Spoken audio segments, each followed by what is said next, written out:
دوستو، اللہ کی بنائی ہوئی زمین پر کچھ جگہیں ابھی تک ایسی موجود ہیں جہاں انسان کی رسائی ابھی تک ممکن نہیں ہو پائی۔ بہت سی ایسی مخلوقات اور حشرات ہیں جو ابھی تک انسان سے پوشیدہ ہیں، اور بہت سے ایسے غیر حل شدہ مسائل بھی ہیں جن کے بارے میں آج کا انسان بھی کسی واضح نتیجے پر نہیں پہنچ سکا کہ آخر وہ چیز کیا ہے۔ ایسی ہی ایک دلچسپ اور حیرت انگیز جگہ کا نام ہے برمودا ٹرائی اینگل۔ جی ہاں دوستو، یہ وہی مشہور زمانہ بحری تکون ہے جو ابھی تک کچھ ایسے راز اپنے اندر چھپائے ہے جس نے انسانی عقل کو بھی حیران اور پریشان کر کے رکھا ہوا ہے۔ اور اس بحری تکون میں ابھی تک درجنوں بحری اور ہوائی جہاز غرق ہو چکے ہیں جن کا آج تک کسی کو پتہ نہیں چل سکا اور نہ ہی ان کا کوئی ملبہ مل سکا۔ آخر اس بحری تکون برمودا ٹرائی اینگل میں ایسی کیا خاص بات ہے کہ اس کی حدود میں بڑے بڑے بحری جہاز تک غرق ہو چکے ہیں اور جن کی باقیات کا ایک ٹکڑا بھی ابھی تک نہ مل سکا۔ دوستو، آج ہم اس حقیقت سے پردہ اٹھائیں گے اس ویڈیو میں، اور یہ بھی بتائیں گے کہ 2020 کی جدید تحقیق کے مطابق سائنسدانوں نے آخرکار اس خونی تکون برمودا ٹرائی اینگل کے چھپے ہوئے راز سے پردہ کیسے ہٹا دیا ہے، جس سے اس بحری تکون برمودا ٹرائی اینگل کی حقیقت کھل کر سامنے آ گئی ہے۔ یہ سب کچھ بتائیں گے آج ہم اس ویڈیو میں، لیکن اس سے پہلے اگر آپ نے ہمارے چینل حقیقت جانو کو سبسکرائب نہیں کیا تو براہ کرم سبسکرائب کر لیجئے گا،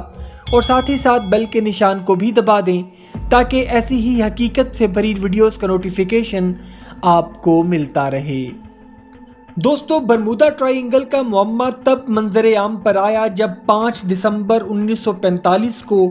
امریکن ایئر فورس کے 5 فائٹر جہاز حیران کن طور پر ریڈار سے غائب ہو گئے۔ Flight 19 U S air force کے 5 لڑاکا ٹارپیڈو بومبرز ایئر کرافٹ کا ایک روٹین ٹریننگ مشن تھا۔ دوستو، جب 5 جہاز اچانک ریڈار سے غائب ہو گئے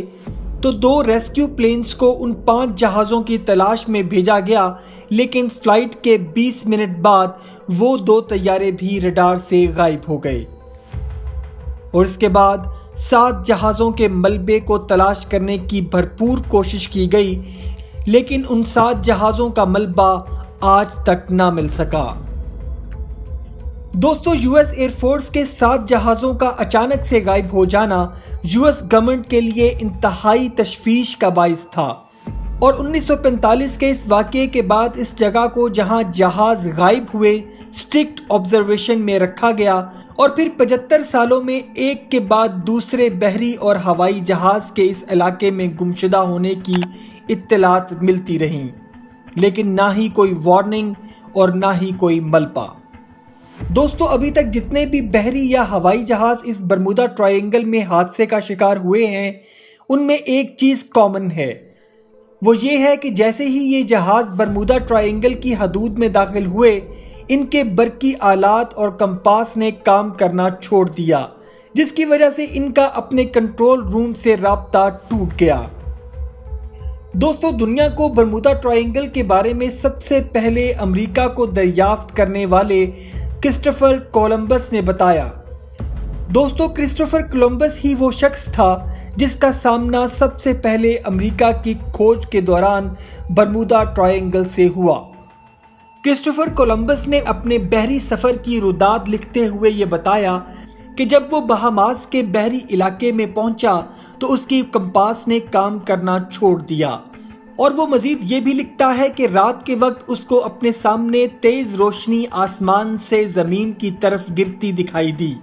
اور کچھ ہی پل کے بعد وہ غائب ہو گئی، اور پھر اس کو آگ کا ایک بہت بڑا گولا دکھائی دیا جو آسمان سے زمین کی طرف گرا اور پھر غائب ہو گیا۔ دوستو، 5 نومبر 1872 کو میری سیلس نامی بحری جہاز نیو یارک سے جنیوا کے لیے روانہ ہوا، لیکن وہاں کبھی پہنچ نہ پایا۔ اس کے ٹھیک 1 مہینے کے بعد 5 دسمبر 1872 کو یہی جہاز اٹلانٹک اوشن میں اپنی صحیح حالت میں ملا، لیکن اس میں حیران کر دینے والی بات یہ تھی کہ جب اس جہاز کو ریسکیو کیا گیا تو اس پر ایک بھی شخص موجود نہیں تھا، حتیٰ کہ اس جہاز کے کمروں میں موجود کھانے کی ٹیبل پر کھانا اور چائے سے بھری پیالیاں بھی ویسے ہی موجود تھیں۔ ایسے لگ رہا تھا جیسے لوگ کھانا کھاتے ہوئے ایک دم سے اٹھ کر کہیں چلے گئے ہوں۔ اور اس کے بعد 1945 میں پیش آیا فلائٹ 19 کا واقعہ، جس کا ذکر ہم آپ سے پہلے کر چکے ہیں۔ دوستو، فلائٹ 19 کے لیڈر لیفٹیننٹ چارلز ٹیلر نے اپنے کنٹرول روم کو برمودا ٹرائنگل کی حدود میں پہنچ کر فنی خرابی کی اطلاع دی اور کہا کہ ہم گم ہو چکے ہیں، ہم اپنے سامنے ایک عجیب و غریب چیز کو دیکھ رہے ہیں اور 3 دفعہ ہمارے راستے میں آ چکی ہے، ہماری فریکوینسی ٹوٹ رہی ہے، ہم اس وقت کوس پیورٹو ریکو سے تقریباً 35 میل دور ہیں اور ہمارے ساتھ بہت عجیب و غریب ہو رہا ہے۔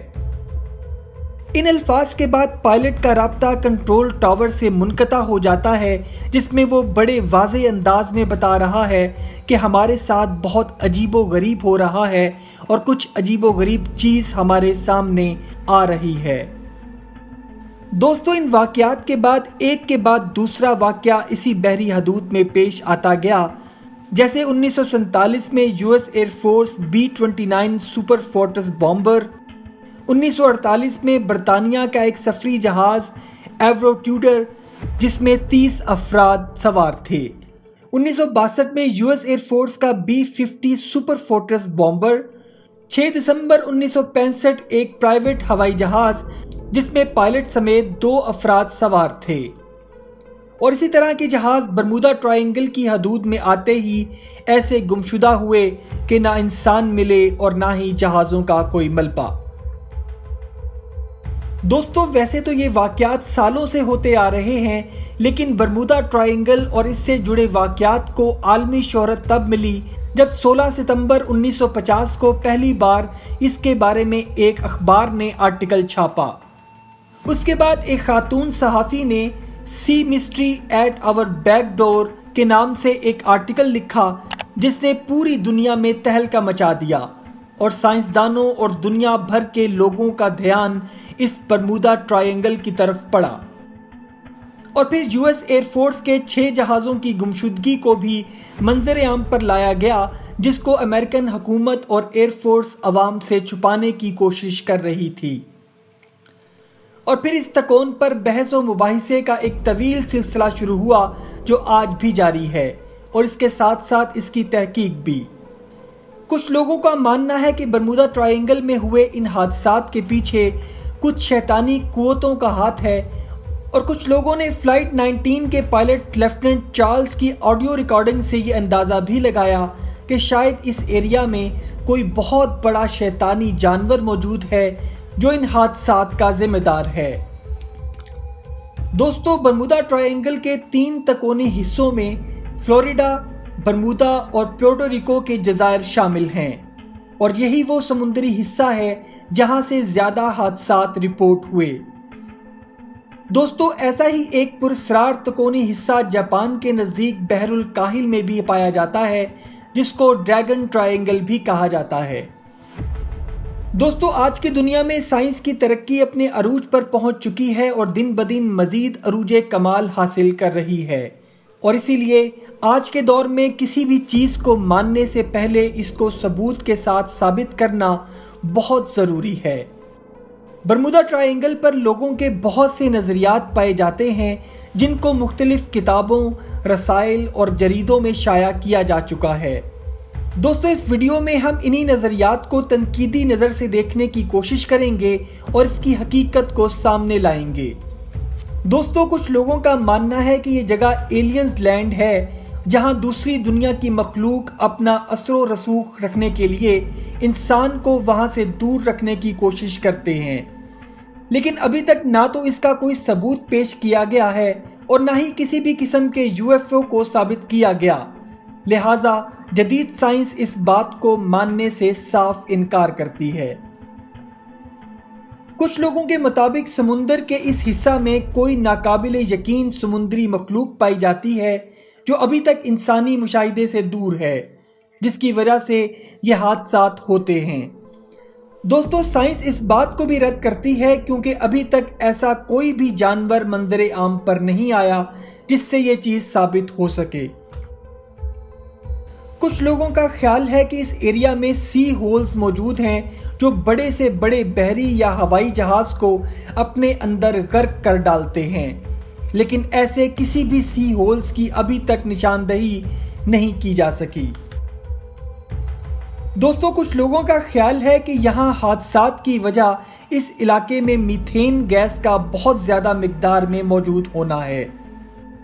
سمندر کے اندر بننے والا یہ گیس کا مجموعہ جب اچانک پھٹتا ہے تو اپنے آس پاس سبھی جہازوں کو ڈبا سکتا ہے،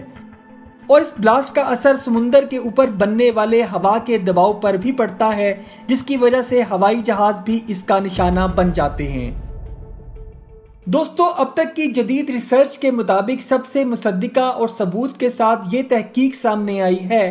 کہ برمودا ٹرائنگل کے اوپر 22 سے 55 میل لمبے ہیگزاگون کلاؤڈز کو بنتے دیکھا گیا ہے۔ دوستو، ہیگزاگون کلاؤڈز کی وجہ سے 100 میل فی گھنٹہ کی رفتار سے تیز ہوا چلتی ہے، جو سمندری لہروں کو اس حد تک خطرناک بنا سکتی ہے جس سے بڑے بڑے بحری جہاز بھی ڈوب سکتے ہیں۔ موسمی ماہرین کے مطابق ہیگزاگون کلاؤڈز کو ہوا کے بوم بھی کہا جاتا ہے، اور جب یہ ایئر بوم بلاسٹ ہوتے ہیں تو ان کی ہوا آسمان سے زمین کی طرف عمودی سمت میں 170 میل فی گھنٹہ کی رفتار سے کسی بھی چیز سے ٹکرا کر اس کو غرق کر سکتی ہے، جس کی لپیٹ میں بحری اور ہوائی جہاز دونوں آ سکتے ہیں۔ اور اگر یہ ایئر بومز پانی کی سطح سے ٹکرا جائیں تو یہ انتہائی خطرناک پانی کی لہروں کا باعث بنتے ہیں، جو 45 سے 50 میٹر تک بلند ہو سکتی ہیں، جو کسی بھی بڑے سے بڑے جہاز کو غرق کر سکتی ہیں۔ دوستو، ان کلاؤڈز کی حقیقی تصاویر بھی ابھی آپ ویڈیو میں دیکھ سکتے ہیں۔ دوستو، ہم نے اس ویڈیو میں کوشش کی ہے کہ آپ کو برمودا ٹرائنگل کی حقیقت سے قریب تر تحقیق کی طرف لایا جا سکے۔ آپ کے خیال میں کون سا بیانیہ حقیقت کے بہت قریب ہے؟ ہمیں کمنٹ سیکشن میں ضرور بتائیے گا۔ امید کرتا ہوں کہ آج کی ویڈیو آپ کو پسند آئی ہوگی۔ اگر ویڈیو پسند آئی ہے تو ویڈیو کو لائک، شیئر اور کمنٹ سیکشن میں اپنی رائے کا اظہار ضرور کر دیجیے گا، اور ساتھ ہی ساتھ چینل کو سبسکرائب کر کے ہماری حوصلہ افزائی بھی کر دیجیے۔ اپنا اور اپنے گھر والوں کا بہت سا خیال رکھیے گا۔ وما علینا الا البلاغ المبین۔